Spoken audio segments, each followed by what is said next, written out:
Well, hi everyone. Jack's got me hair here, there and everywhere at the moment, so it was nice and tidy, but I was having problems with my camera. So I kind of had to put him around my shoulders and fiddle. And I thought I'd change positions where you might be able to see my Jesse up there. He is currently in shed again, which means he's growing again, like as if he hasn't already got big enough, I would say. But that's what happens. They eat, they grow, they shed. They eat, they grow, and in between there they do their toilet business and shed. So, Jack, can I have this little bit of hair? But before I start the video today, which is going to be part 11, wow, part 11 of getting one of these, and not necessarily a carpet python, but today is a little bit about carpet pythons in general. And because I'm going to relate to the best way to heat your carpet python, and whether that be belly heat or whether that be basking heat. But like I said, before I get into this particular subject today, I want to do a little bit of a, oh, how's my hair? Messy? Probably. Can't have good hair when you got snakes that climb all over you. Hey Jack, what do you think? He says, I don't care how you look. I only care about the fact that you've got me. I want to do a big shout out to Bitten of Flesh. He's new to YouTube.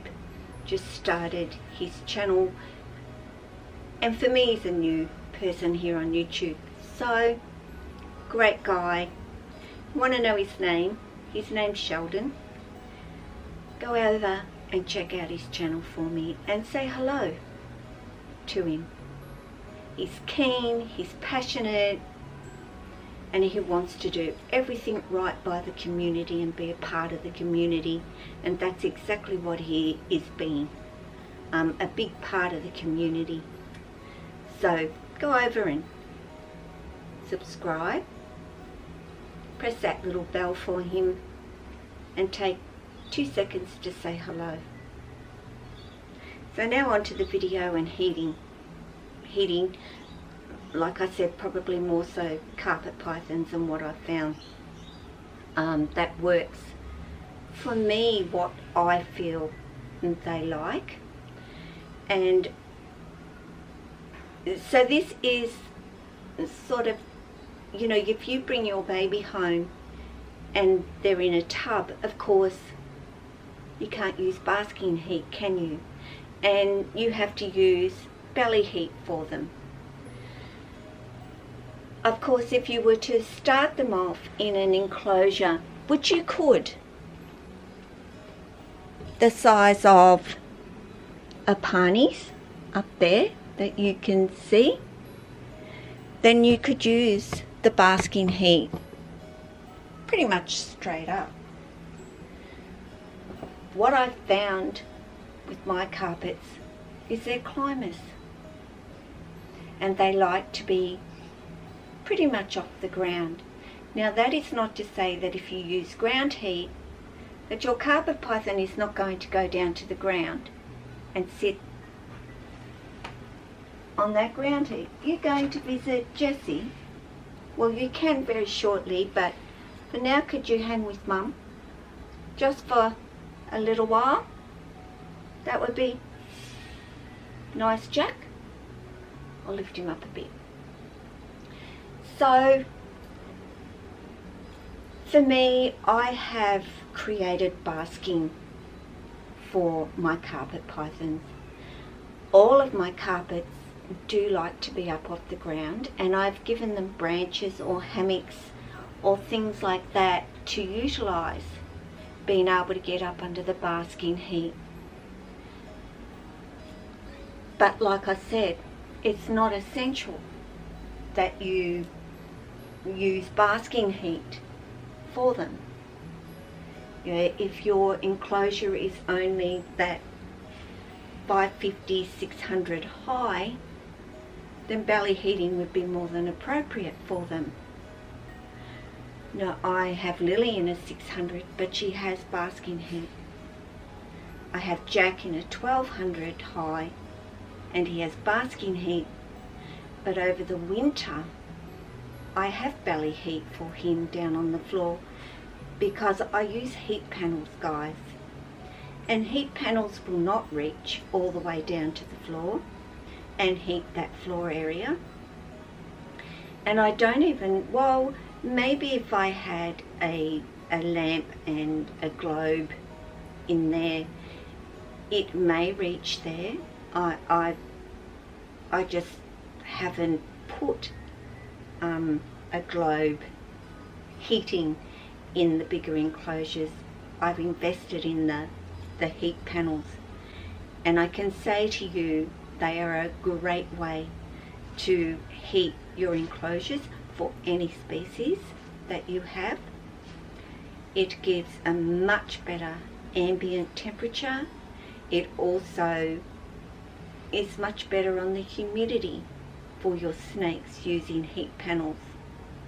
Globes, I think, tend to dry the air out a lot more, and then you just have to be a little bit more aware of the humidity in their enclosures. And I do use globes.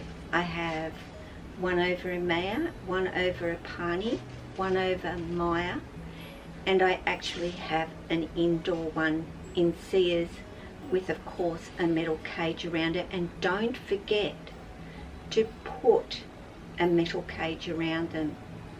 Now, also, if you do use an enclosure and you put a metal cage around that actual globe, remember, when these guys are little, they can fit through those little squares, so make sure that they can't get through it, and you'd be surprised how well they can squeeze through one of those little squares. So maybe when they're little and you first get them home, stick to the ground heat. So I'm only saying basking heat just from my own personal experience with my carpet pythons. I know other people who use belly heat, and it's perfectly fine for them too. So I guess, in a way, I'll leave that up to you, and what you feel is the better way to heat your enclosures. Now, a lot of people use heat tape, so that is, of course, belly heat, or they run it along the side at the back, or at the back and not underneath. Well, of course, that's not belly heat, but I guess it's a personal preference. The point being, so long as your snake has the ability to thermal regulate and has that warm end and has that cool end, that is what is important. I just like basking heat, and I like using the heat panels. So maybe I'm a little bit more that way inclined to say basking heat, but no, not really. That is personally what I found my snakes really love to do. As you can see right now, Jesse is up under his heat. Now his heat panel is right there, keeping a beautiful temperature for him. And that's where, and what he'll do. When he wants to cool off, he goes over to the other side, goes a little bit lower down onto it, and cools off. and then goes back over to that warmer side. So give them plenty of areas to thermal regulate. It's not just one end and another end. So if you have a little bub that is a bit more shy, make sure you have a hide at the warm end, a hide at the cool end, and some sort of coverage in the middle, because sometimes they like it in the middle too, and not right over on the cool side. At the moment our temperatures are quite warm, so you know, Lily is in the middle of her enclosure. Jack is on the second level down rather than the top level, and he has a top, a second, a third and a fourth level, and he uses all four depending on the day, depending on the weather. So belly heat, basking and heat, it's a personal preference. Really it is. So whatever is convenient for you, use by all means. Don't forget to use the thermostat.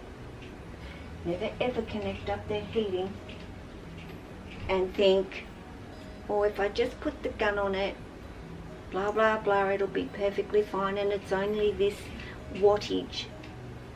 Please use a thermostat always with any heating that you use, unless of course you use one of the heating pads that we would use for ourselves, and then you don't need a thermostat. We'll save you some money if you do it that way, but that's belly heat.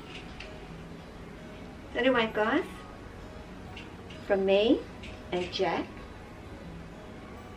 we're gonna go.